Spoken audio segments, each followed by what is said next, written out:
Bonsoir mesdames, bonsoir mesdemoiselles, messieurs, bonsoir. Tout de suite les titres. Les réactions continuent de tomber au lendemain de la désignation de Joseph Olenga Nkoy au poste de président du Conseil national de suivi de l'accord. Si la majorité présidentielle, si là-bas on applaudit des deux mains, le choix porté sur le président des FONUS, au rassemblement, tout au moins elle limité, on se dit pas concerné et on rejette cette désignation. Les princes de l'Église catholique, de leur côté, estiment que cette désignation, elle fait, je cite, elle ne fait que renforcer des frustrations. Le gouvernement remet en cause le rapport de l'ONG britannique Global Witness sur les détournements des sociétés minières. Le ministre des Mines, que vous allez suivre tout à l'heure, l'a dit aujourd'hui au cours d'un point de presse. Invité du journal, Christian Mwando, député national et président de l'UNADEF. Merci de continuer à nous suivre, monsieur Mwando. Bonsoir. Bonsoir. Merci de nous continuer à nous suivre et vous avez raison. Et d'abord, cette nouvelle, une milice d'autodéfense dirigée par un seigneur de guerre dénommé Katenda, crée depuis plusieurs semaines l'insécurité dans 3 chefferies du territoire de Moba, dont Kasengangani et 2 autres. C'est ce que rapportent des sources locales. D'après des sources citées par la radio onusienne, ce mouvement armé a empêché la semaine dernière la circulation sur l'axe Moba-Lubumbashi. Monsieur le député, qu'est-ce qui se passe exactement? Vous êtes élu de Lubumbashi, mais vous êtes originaire de Moba. Oui, vous êtes en contact avec Moba. Qu'est-ce qui se passe? Non, à Moba, il y a eu un problème grave. C'est le problème, la lutte entre les Pygmées et les Bantous, où le gouvernement a eu à intervenir plus tard. Et après l'intervention du gouvernement, après ce conflit, les commandos ont été envoyés, la police a été amenée en renfort, mais d'après les informations de terrain, le gouvernement ne paye pas les commandos et la police. Donc les commandos et la police ont commencé à tracasser la population. De sorte que les milices qui s'étaient organisées pour faire face aux Pygmées en l'absence de l'État se sont retournées aujourd'hui contre l'armée et la police. Et de sorte qu'aujourd'hui, nous avons une situation ingérable. Tout ce que nous pouvons demander au gouvernement aujourd'hui, c'est de pouvoir reprendre en main la situation en reprenant, en envoyant l'argent et la ration aux commandos et à la police et de mettre ensemble les 2 groupes pour qu'on trouve une solution, parce que je pense que c'est tout à fait dommage pour le territoire de Moba qu'il y ait une situation telle que celle-là. Il faut que l'État s'assume, tout simplement. Et pourtant, monsieur le député, vous me disiez tout à l'heure que la situation s'est calmée. La situation s'est calmée depuis hier, vous l'avez dit vous-même en introduction, parce que il y a le ministre provincial de l'Intérieur qui a été envoyé sur place et qui a réuni les gens. Et je crois qu'aujourd'hui, d'après mes informations, si elles sont bonnes, qu'il y a une délégation des députés provinciaux et du gouvernement provincial qui est allée sur place. Mais il faudrait que cette délégation aille avec des solutions, parce qu'il ne faut pas que ce soit un calme précaire. Je vous retrouve dans un petit instant. Il y a 2 ans, l'Assemblée nationale a installé la Commission nationale des droits de l'homme. En 2 ans, la structure affirme avoir rempli sa mission, même s'il y a encore beaucoup de choses qui restent à faire. Le président de cette institution d'appui à la démocratie cite notamment la publication des rapports sur la violence des droits de l'homme dans certaines parties du territoire national. Élisée Mafou et Fanon Mouchikidi. De juillet 2015 à juillet 2017, la Commission nationale des droits de l'homme dit avoir réussi à s'acquitter de ses attributions. Sur le 20, 18 ont été réalisées. parmi lesquels publication des rapports sur les récentes violations des droits de l'homme à Beni, à Kinshasa, à Lubumbashi. Le rapport relatif aux affrontements dans l'espace Kasaï est en gestation. Outre cela, elle a procédé à la formation de la PNC, FARDC, magistrats et autres leaders sur le respect des droits de l'homme. La structure a également visité des centres pénitentiaires des 10 provinces sur le 26 qui compte le pays. Selon le rapport, les conditions de détention dans plusieurs prisons sont déplorables. Par rapport aux 18 attributions sur 20, nous avons eu des initiatives, mais nous ne pouvons pas affirmer que c'est suffisant. Il reste beaucoup à faire et surtout que nous sommes en pourparlers avec le gouvernement pour voir comment rehausser les frais de fonctionnement de la Commission nationale des droits de l'homme. Aujourd'hui, nous avons voulu d'abord qu'on publie les rapports sur les visites des prisons et des lieux de détention. Mais même la situation à Beni, nous avons produit les rapports qui est déjà transmis auprès des autorités telles que désignées dans notre loi organique. La CNDH est une institution d'appui à la démocratie. Elle a pour mission de promouvoir et protéger les droits de l'homme en RDC. Composé de 9 membres, ils ont un mandat de 5 ans, renouvelable une seule fois. L'actualité reste dominée par l'installation du bureau du Conseil national de suivi de l'accord. À la majorité, on dit accepter le choix porté sur Olenga Koy. Dans une déclaration faite hier dimanche, le porte-parole de l'AMP, André-Alain Atundou, indique que l'installation de cette structure rentre dans le sens de faire baisser la tension et d'une avancée significative dans l'organisation des élections. Et naturellement, à l'opposition, on rejette cette désignation. Nous ne sommes pas concernés, a réagi Christophe Lutundula au nom du rassemblement. Le rassemblement, dit-il, va tout mettre en œuvre pour que les élections soient organisées avant la fin de l'année, comme convenu. De son côté, la conférence épiscopale nationale du Congo désapprouve la désignation du président et des membres du Conseil national de suivi de l'accord. Le secrétaire général de la SEMCO, l'abbé Donatien Cholet, indique que la procédure ayant conduit à son installation ne respecte ni la lettre ni l'esprit de l'accord du 31 décembre. Pour le secrétaire général de la SEMCO, l'installation de la structure par les présidents des 2 chambres du Parlement renforce la frustration. À l'Union pour la nation congolaise, on rejette également la désignation de Joseph Olenga Koy à la présidence du Conseil national de suivi de l'accord. Le parti de Vital Kamerhe fustige par ailleurs le choix de son président au poste de vice-président de cet organe d'appui à la démocratie contre sa volonté, suivant cet extrait sélectionné par Félix Ilunga. Vous vous attendiez à quoi à l'UNC pour la désignation du président?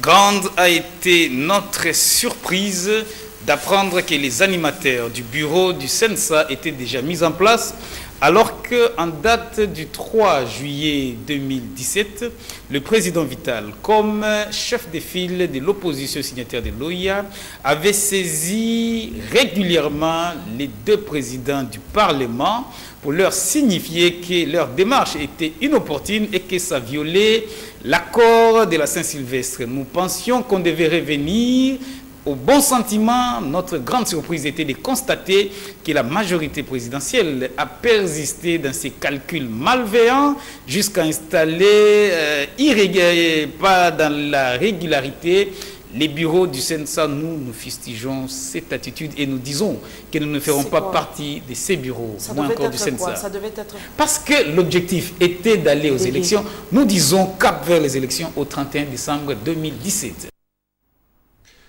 Autre réaction, c'est celle du professeur Philémon Mwamba de l'Université catholique du Congo. Le doyen de la faculté des sciences politiques de l'Université catholique suppose que Joseph Olenga Koy n'est pas la personne idéale pour présider à la destinée du Conseil national de suivi de l'accord.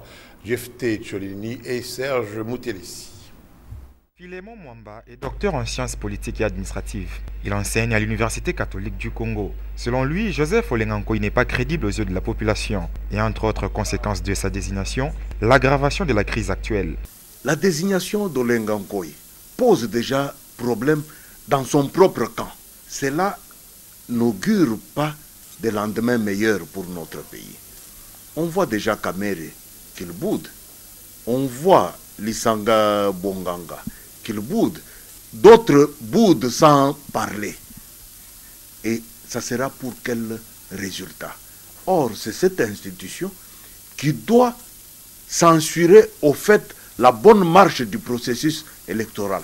Olenga Nkoy n'a jamais été élu aux élections, ni en 2006, ni en 2011. Il ne représente rien auprès de la population de cette ville de Kinshasa. Et quand on sait que Olenga Nkoy a été ministre dans ce pays et chassé du gouvernement, est-ce la personne qu'il fallait pour ce poste si important? Comme remède à la situation de crise, le doyen de la faculté des sciences politiques de l'Université catholique du Congo propose l'organisation des élections. Il faut qu'on pense au pays. Ce pays nous appartient à nous tous, pas à quelques individus.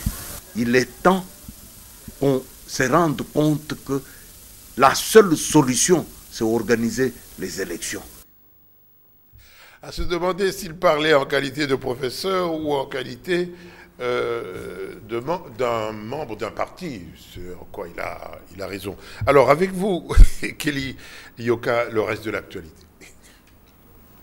Entre-temps, la Commission électorale nationale indépendante poursuit l'enrôlement des électeurs.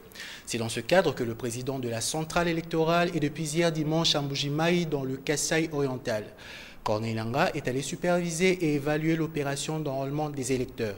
Ce lundi, il a coprésidé à la réunion du comité provincial de sécurité. Rachel Kitita pour le commentaire.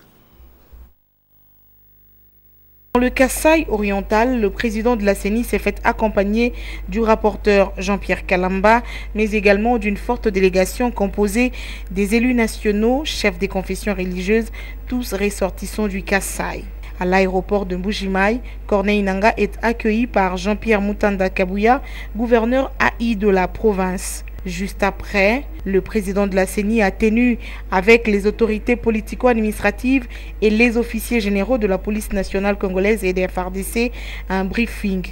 Au cours de cette réunion, il a présenté les mobiles de sa mission à Mbuji-Mayi. Il est venu, dit-il, superviser l'opération de révision du fichier électoral qui est en train d'amorcer son dernier virage. Corneille Nangaa sollicite l'implication de tous pour une mobilisation des électeurs qui ne se sont pas encore rendus dans les centres d'inscription afin d'obtenir leur carte d'électeur. Pour les cas des provinces du Kasaï central et 2 territoires de la Lomami, le président de la CENI, Corneille Nangaa, va évaluer les conditions de préparatifs du lancement de l'enrôlement des électeurs. Il fera le point sur l'état des infrastructures devant abriter l'activité.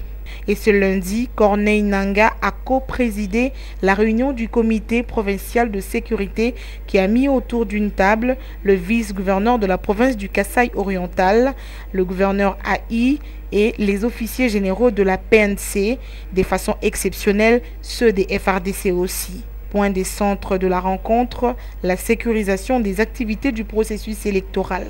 Le président de la CENI a aussi échangé avec les députés provinciaux du Kasaï oriental sur les questions de fond concernant le cheminement du processus électoral en cours. C'est là dans toutes ces étapes inséparables du schéma critique de ce processus.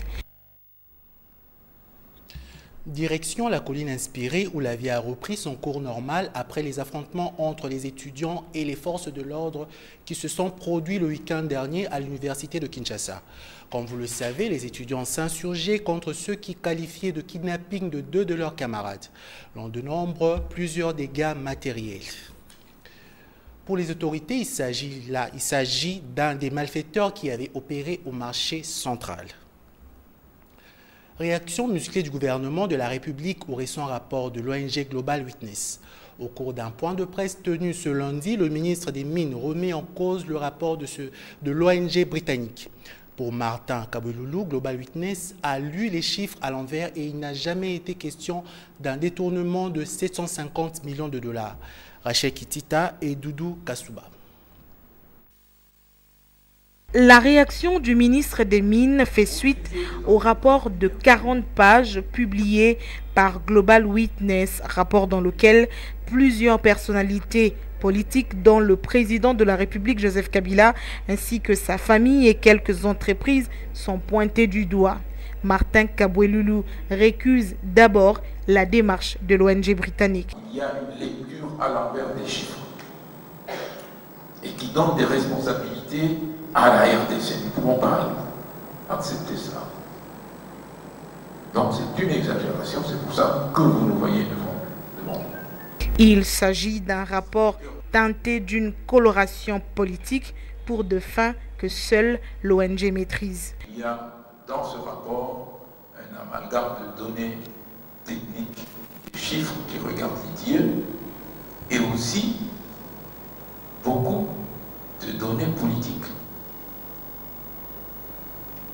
Et qu'est-ce que nous voulons qu'on fasse de Global Witness? L'amener en justice? Je ne crois pas. Moi, je suis venu devant vous pour vous donner la vérité. Chiffre à l'appui, le coordonnateur de l'ITIE a démontré la traçabilité de 750 millions de dollars volatilisés dont parle Global Witness dans son rapport. Pour les chiffres de 750 millions, c'est de l'imagination de Global Witness. Et si Global, que nous allons contacter tout à l'heure pour protester parce qu'ils ne nous ont pas fait voir leur rapport avant de le publier à ce qui concerne les références à l'ITIE, s'ils nous le démontrent, nous le dirons qu'est-ce que ça signifie exactement. Le ministre reste convaincu que Global Witness a lu tous les chiffres indiqués dans son rapport de travers. Alors, avec vous, le reste de l'actualité, Yannick Mbouyamba. Et puis, ce n'est qu'un rappel. Dans le rapport, l'organisation non gouvernementale Global Witness a pointé du doigt le président de la République et sa famille. Faux rétorque le ministre des Mines, Martin Kabwelulu, n'a pas caché son indignation face à ces allégations teintées de politique. Il s'est exprimé au micro de Rachel Kitita, Doudou Kasuba. Dans son rapport, Global Witness ne ménage pas le président de la République, sa famille ou encore certaines personnalités congolaises. Joseph Kabila disposerait de 80 entreprises minières, dit le rapport. Faux, rétorque Martin Kabwelulu, ministre des Mines. Il faut qu'on vienne nous dire, qu'on nous présente le statut, un statut d'une entreprise minière où il y a le nom de Kabila Kabange. Parce que celui, je ne parlerai pas des autres membres de la famille du président. Parce que pour moi, mon chef, c'est le président de la République, Joseph Kabila Kabange. Donnez-moi les statuts d'une entreprise minière où il y a son nom.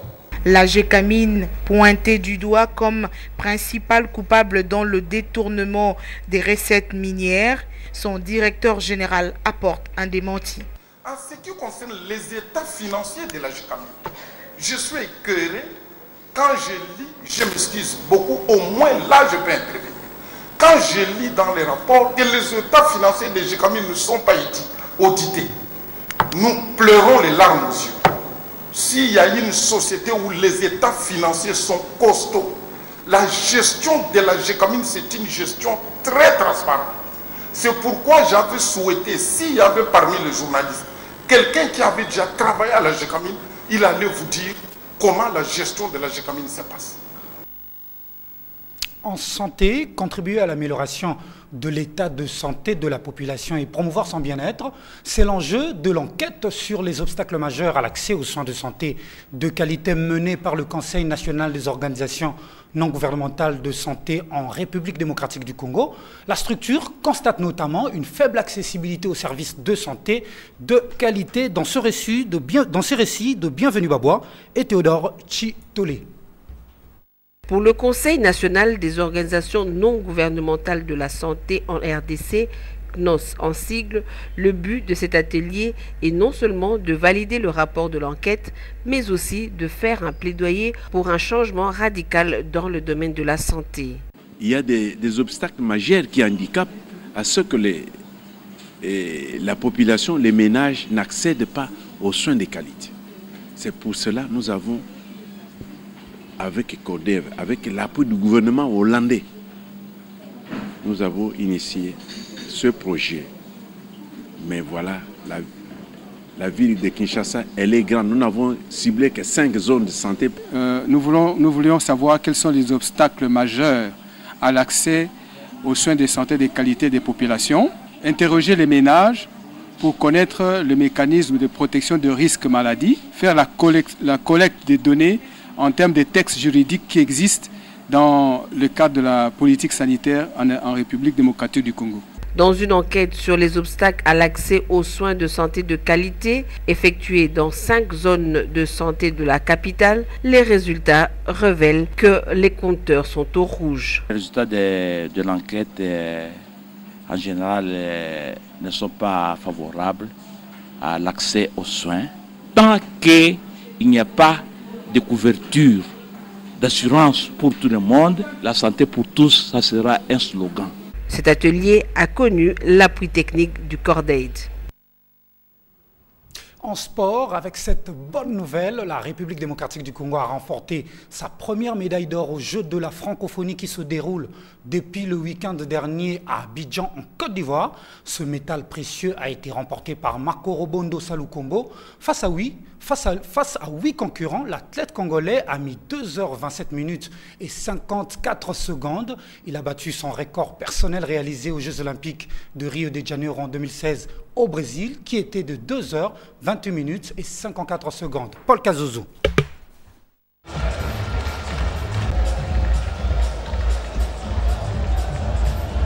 Après Gary Kaya aux 400 mètres en athlétisme, la RDC a un ambassadeur sur qui compter, même âgé de 28 ans. Dieu merci, Makorobondo Salukombo ne cesse de se faire parler de lui et de la RDC, son pays. En exemple, au marathon de 8e jeu de la francophonie, sur un parcours de 42,225 km face à 8 concurrents à travers les artères principales d'Abidjan, la capitale ivoirienne. Face à 8 concurrents, devant avec comme point de chute le stade Houphouët-Boigny, dévalé en 2h27 minutes 54 secondes. Devant le Marocain Fatih Abdenassir, Korongou Daouda, le Béninois, et 2 Ivoiriens, Yao Kwame ainsi que Konan Kwaku. Je me suis bien préparé au Congo, à Kiroche. C'est avec beaucoup de joie que je viens de terminer, je viens de remporter pour le peuple congolais. C'est l'honneur pour moi et pour mon pays. C'était bien, c'était bien. Nous avions avec nos coéquipiers qui étaient très forts, les Marocains, mon frère les Béninois ici. Donc, c'était bien. Nous nous entraînons à Kiroche, à l'est du Congo, où il y a beaucoup de montagnes.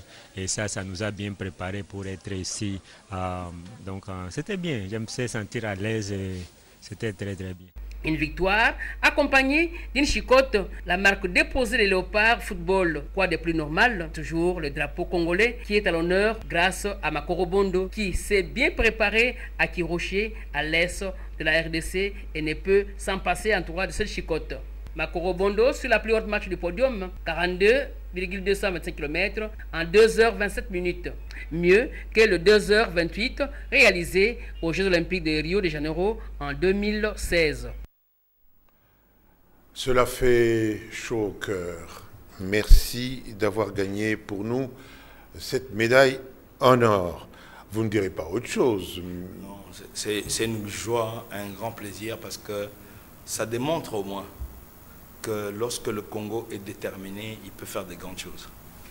Alors, vous êtes député national, vous êtes président de l'UNADEF, vous êtes donc du rassemblement de l'opposition Limité.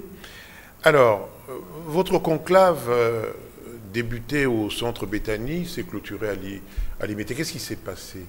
Oui, je voudrais d'abord repréciser une chose. Il n'y a pas d'aile au rassemblement.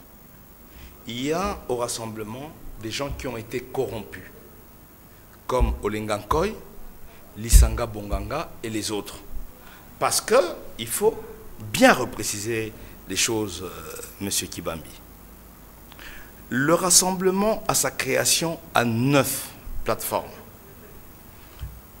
Au niveau de ces plateformes, il y a l'UDPS, il y a le G7, il y a l'AR, il y a la FP de Batumona, il y a le MPP de Franck Diongo, et il y a la société civile, et il y a le CER de Kitengezu, et le rassemblement dont vous parlez, à quelle plateforme en son sein?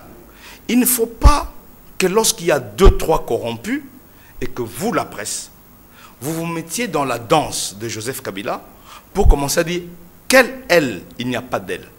Aujourd'hui, Joseph Olengankoy, qui était censé être de la dynamique de l'opposition, était-il président de la dynamique de l'opposition? Qui était-il et qui est-il aujourd'hui? Donc, quand vous me parlez elle, c'est vous qui faites les ailes. Le rassemblement, tel qu'il a été au début, le rassemblement reste le même.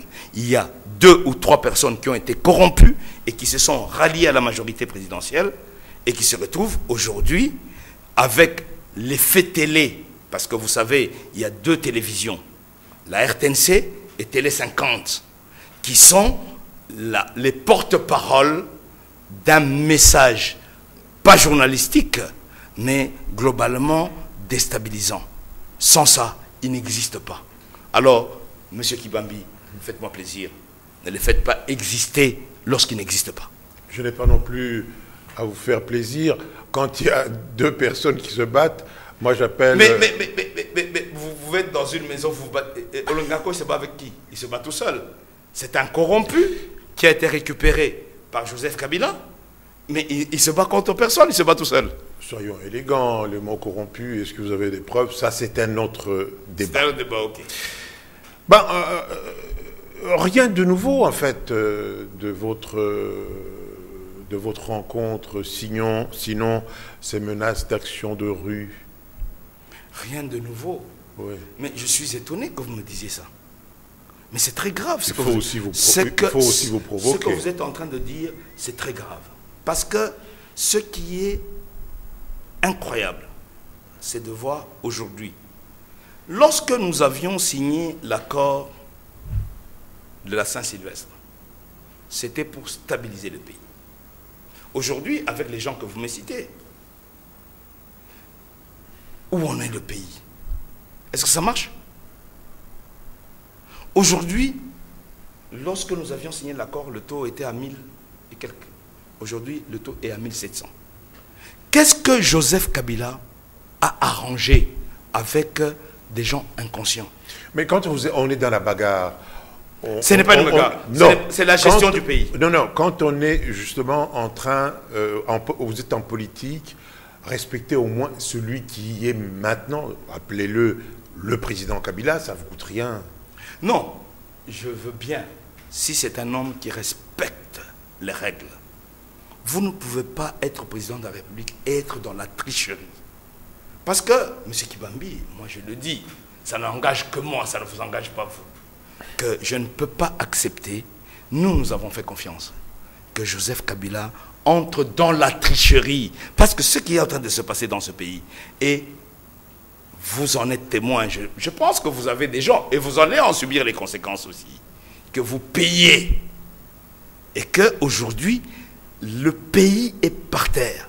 Au lieu de reprendre la situation en main et de dire, comme j'aime mon pays, je veux que les fils de ce pays, ce que nous avions fait en décembre de l'année passée, qu'on se mette autour d'une table, qu'on trouve une solution parce que ça marche, parce qu'on s'aime. Vous entrez dans la tricherie. La conséquence, on en est là. Le taux qui était prévu à être à 1600 en fin d'année est à 1700 aujourd'hui. À la fin de l'année, nous serons à 2000, 2500. Aujourd'hui... Qu'est-ce que vous souhaitez? Non, je ne souhaite pas. Moi, je ne peux pas souhaiter le malheur. En tant qu'ancien ministre qui a bien géré, bien sûr, parce que vous le savez très bien que le taux a été stable pendant plus de 5 ans. Mais c'est un problème de sérieux. La communauté internationale, vous avez suivi, parce que vous êtes mieux informés que moi, que la Banque mondiale, le Fonds monétaire international, a dit au gouvernement, parce que Tchibala est allé les voir, que si vous mettez une ligne claire sur la traçabilité politique, notamment les élections qui sont l'élément de stabilisation de la République, nous allons financer. Aujourd'hui, si nous en sommes là, c'est parce que Joseph Kabila n'a pas respecté sa parole. Et Olenga Nkoy n'est qu'un instrument de Joseph Kabila. Vous l'avez déjà dit, ne revenons pas sur les choses que vous avez déjà dites. Il ne faut pas que ça vous dérange, mais je l'ai dit et je le répète, je m'assure. D'accord. Le Conseil national de suivi de l'accord est en place depuis samedi, avec à sa tête Olenga Nkoy, n'en déplaise M. Mwando. Votre réaction virulente, je suppose? Non, écoutez, Joseph Olenga Nkoy est un instrument entre les mains de Joseph Kabila. Qu'est-ce que moi je voudrais, je vous prends à témoin, que Joseph Olenga Nkoy me surprenne en disant qu'il y aura les élections en décembre 2017. Aujourd'hui, on l'a obligé. Il a parlé, il a été lapidé à son propre siège. Vous le savez mieux que moi. Parce qu'il a osé dire à sa propre base qu'il n'y aura pas élection d'ici la fin de l'année. Joseph Olenga Nkoy, l'ayant obligé à faire cette déclaration, il ne pouvait qu'être nommé parce qu'il est dans un schéma. Et je vais vous dire, M. Kibambi, qu'aujourd'hui, Kabila n'a aucune intention d'organiser les élections en République démocratique du Congo. C'est d'intention. Il n'a aucune... Ce n'est pas une procès d'intention. Je vous rappelle et je vous remets à l'émission que Kabila ou Mende avait faite en 2013. On lui a dit que Kabila n'a pas l'intention de faire les élections. Il a dit que non, c'est un procès d'intention. Aujourd'hui, où en sommes-nous? Nous sommes en 2017 et il n'y a aucune élection en République démocratique du Congo. Il le faut. Je vais vous dire une chose avant que vous me coupiez la parole. Je sais que vous êtes pressé de me parler. Mais je vais vous dire une chose. Ce pays, c'est notre pays. À vous aussi. C'est notre pays à tous. Et il n'y a personne qui est propriétaire de ce pays. Les élections, c'est un devoir de redevabilité. Il y a des gens que le peuple a choisi, qui partent pour un temps et qui doivent venir rendre compte au peuple et que le peuple décide s'ils peuvent continuer ou ils peuvent s'arrêter. Kabila ne veut pas rendre compte au peuple. Le PPRD et ses alliés ne veulent pas rendre compte au peuple. Nous voulons que le peuple, les 80 millions de citoyens, se mettent et que Kabila et ses alliés viennent rendre compte au peuple. Et comme Kabila ne peut plus être candidat, après avoir fait son bilan, qu'il désigne l'un ou l'autre, après avoir fait son bilan, qu'on désigne. Si c'est quelqu'un d'autre qui gagne, c'est bon.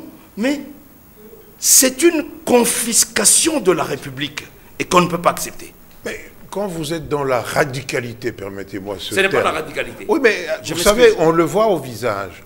Alors, comment voulez-vous obtenir la... Mais écoutez, quand on vous la vole, décrispation. Quand on vous vole vos droits et votre responsabilité, quand on vole au peuple, la seule chose qu'il a, celle de choisir ses dirigeants, de choisir qui veulent. On confisque ça. Vous ne voulez pas que je sois furieux?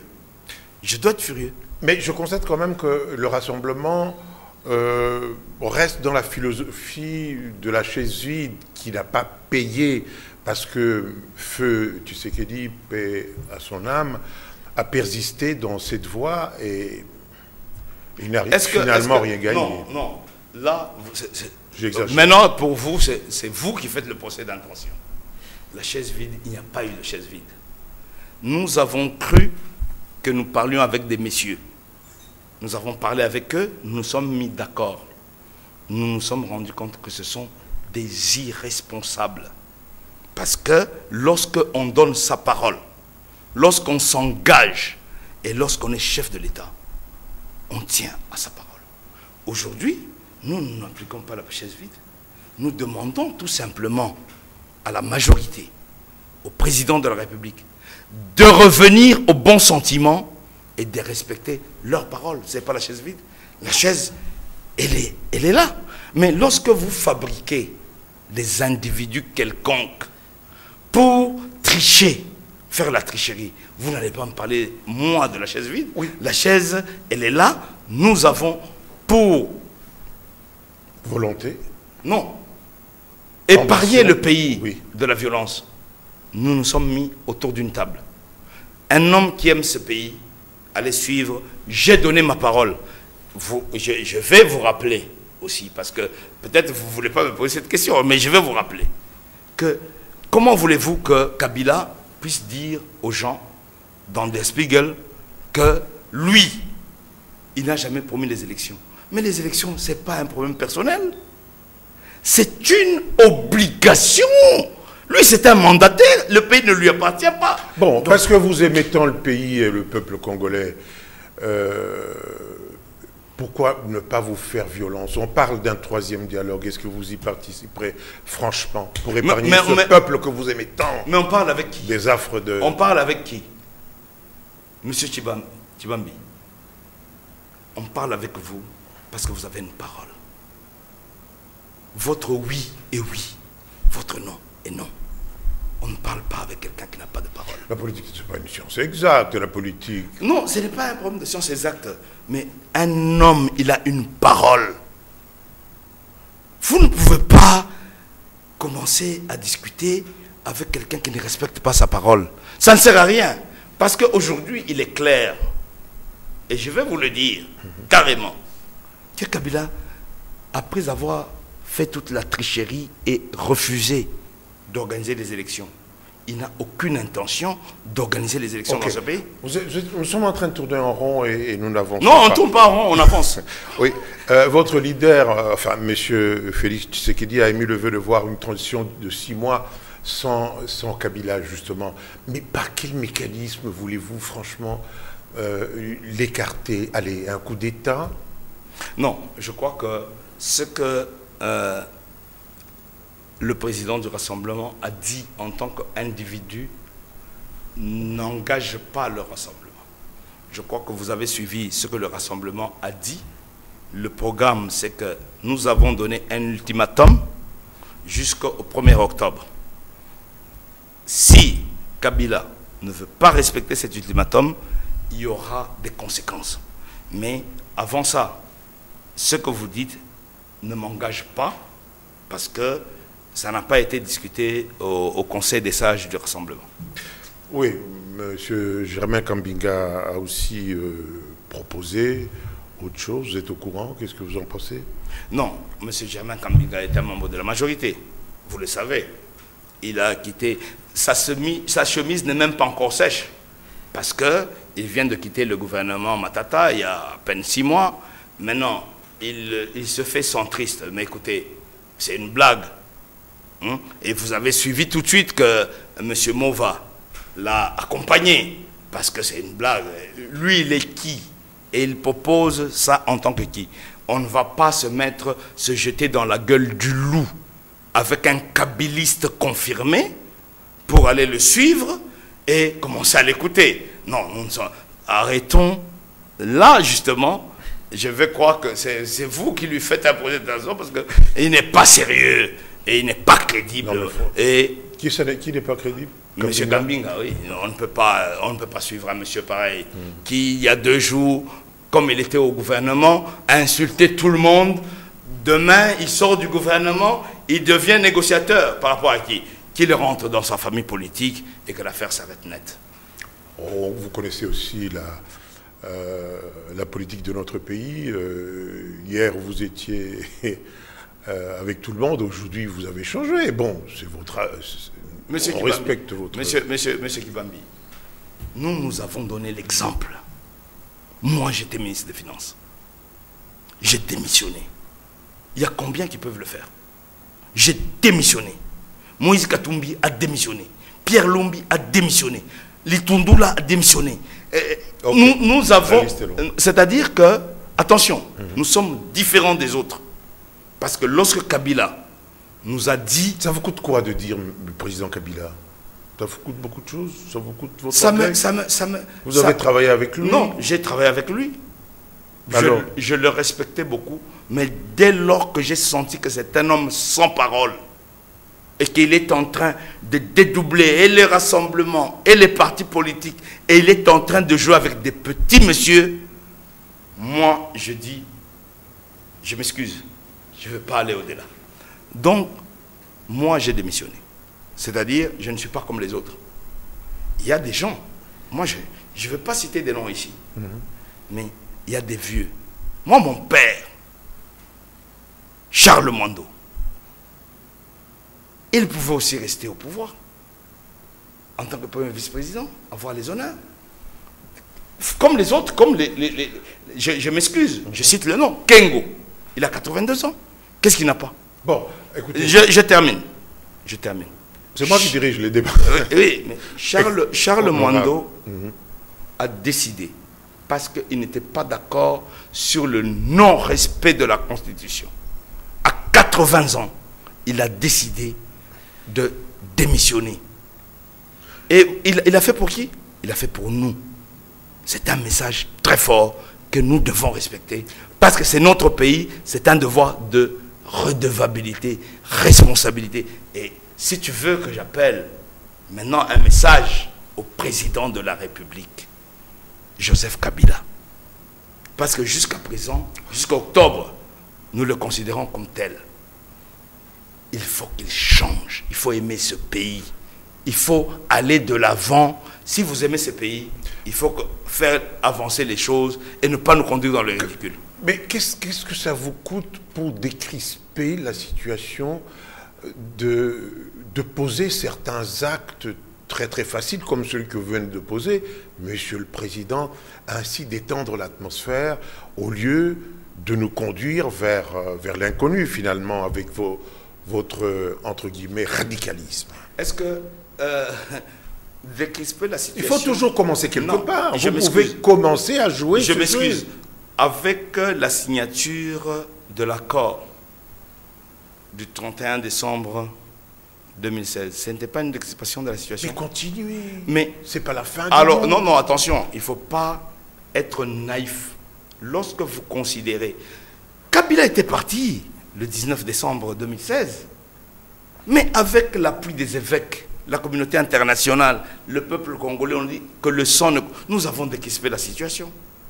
Mais nous nous rendons compte que nous parlons avec des gens qui ne sont pas sérieux. Il n'y a jamais un sans deux. Non, c'est-à-dire, vous êtes président ici, mais vous n'allez pas vous faire rouler tous les jours. C'est-à-dire que vous cédez, mais si vous parlez avec des gens responsables, vous évoluez. Mais nous sommes devant des irresponsables, des gens qui n'ont même pas pitié de cette République.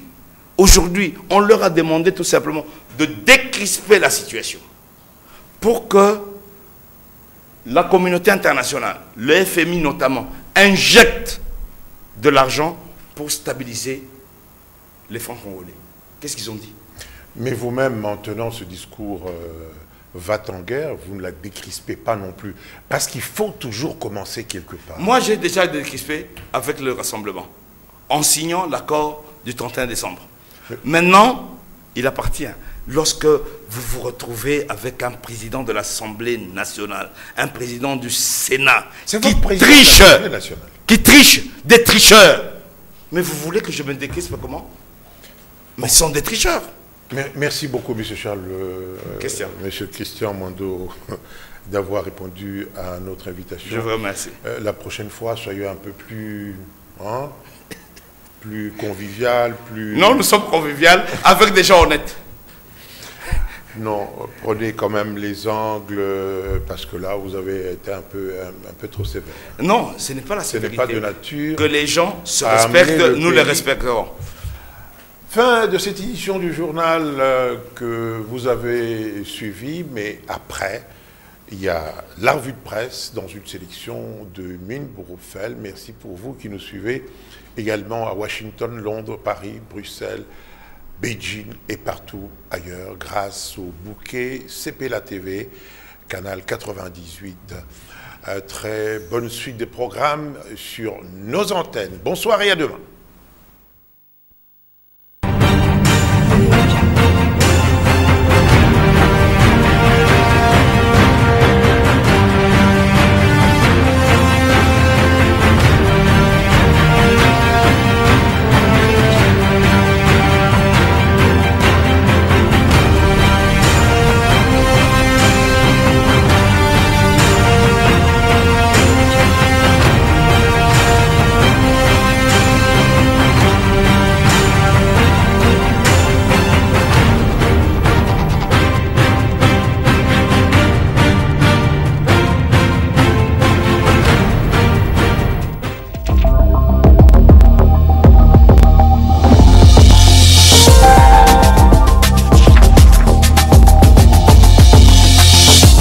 Bien évidemment, le double événement politique de samedi dernier fait les choux gras d'une presse qui n'avait quasiment plus rien à se mettre sous la dent. Entendez, la mise en place du CNSA et le conclave du rassemblement est limitée. Pour le palmarès, c'est parce qu'il s'est senti floué que Kamere rejette la nomination de Joseph Olenga Nkoy. Son parti dénonce la procédure qui a conduit à l'installation du bureau, évoquant une entorse à l'accord du 31 décembre, avant de préciser que son leader ne fera plus partie de cette institution. Géopolis Hebdo cite le même Olenga Nkoy qui entend conduire le pays vers la démocratie et la paix. Et au titre des réactions, le journal mentionne celle de Lambert Mende qui, naturellement, s'en réjouit. Pour lui, la désignation du leader des FONUS respecte le principe de l'accord, tandis que la coalition des alliés de Tshisekedi menée par Lisanga Bonganga s'oppose avec la dernière énergie au statu quo et annonce la mise sur pied d'une commission préparatoire en vue d'organiser son propre conclave, d'où sortirait une position dictée par la tournure que prennent les événements. Retour à la clôture du conclave du rassemblement LMT qui vient d'accoucher d'une nouvelle feuille de route selon Forum des As, avec à la clé une promesse de ville morte, de meetings et de sit-in, des actions de rue en vue d'exiger la tenue des scrutins au plus tard le 31 décembre prochain. Commentaire du journal. D'un côté, le rassemblement version limitée en conclave mouvementé débuté au centre Béthanie et de l'autre, la cérémonie de désignation du président du CNSA au Palais du Peuple. Il n'y a pas mieux que ce contraste pour juger où l'on en est de l'application de l'accord de la Saint-Sylvestre et la kyrielle des résolutions très rues, entre guillemets, issues des assises de l'opposition qui viennent achever de démontrer que le pays a retrouvé ou presque ses vieux démons d'il y a un an. Du coup, l'incertitude du lendemain commence à gagner les esprits. Un début de climat anxiogène renforcé par la déglingue sociale ambiante. Déjà, l'année dernière à pareille époque, l'horizon n'avait rien de rassurant. Pourtant, le phare y voit un sévère avertissement du rassemblement à Kabila. Le potentiel de son côté estime que la République démocratique du Congo vit un régime d'impunité, de corruption, de despotisme, d'instrumentalisation de la justice, du pillage des ressources de l'État, de violation massive des droits humains, de persécution du processus démocratique. Bref, le pays est en marge des nations civilisées, simplement parce qu'une caste d'individus a décidé non seulement de clochardiser toute une nation, mais aussi de travailler à l'implosion du grand Congo d'hier.